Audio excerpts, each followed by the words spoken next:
Hi all, this is Yunus. Welcome to my channel. We know that AWS has 200 plus services. AWS launched its public cloud services in 2006 March, and in 17 years since that time they have added 200 plus services. It will be interesting to go through the timeline of the launch of the key services of AWS. So in this short video, I'm going to show you a list of 30 key services and in which year they were launched, and in some cases I will also give you the month in which those services were launched. Okay, let's begin.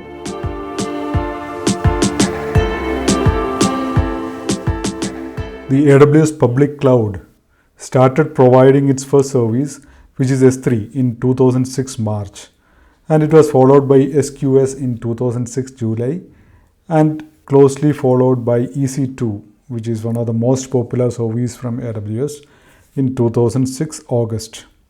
And CloudFront came into existence in 2008 November, and the load balancer and auto-scaling actually came into existence in 2009 May.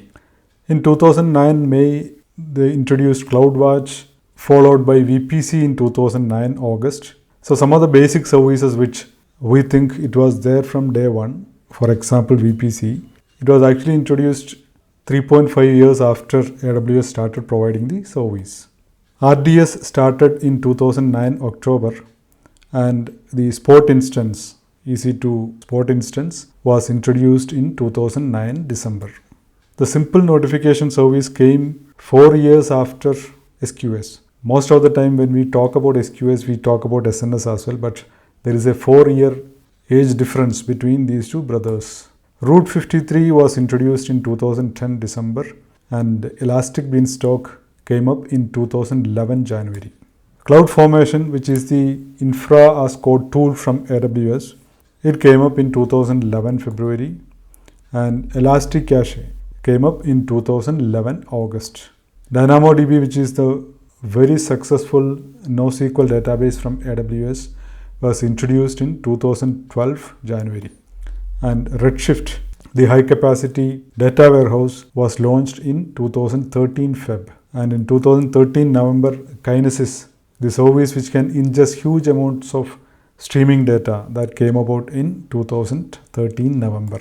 And at the same time, CloudTrail was also introduced. We know CloudTrail can keep track of all the API calls. It can keep track of the user activity in a AWS account. And 2014 July saw the introduction of Cognito, which is used for authenticating and authorizing the user's access to applications which are hosted in AWS. And in 2014 October, Aurora database was introduced. It was developed based on MySQL as well as PostgreSQL, and it is developed by Amazon.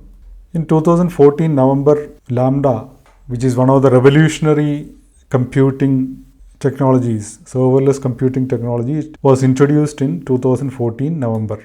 And ECS, again, that was also a revolutionary change with respect to computing infrastructure. So the container orchestration tool from AWS was introduced in 2014 December.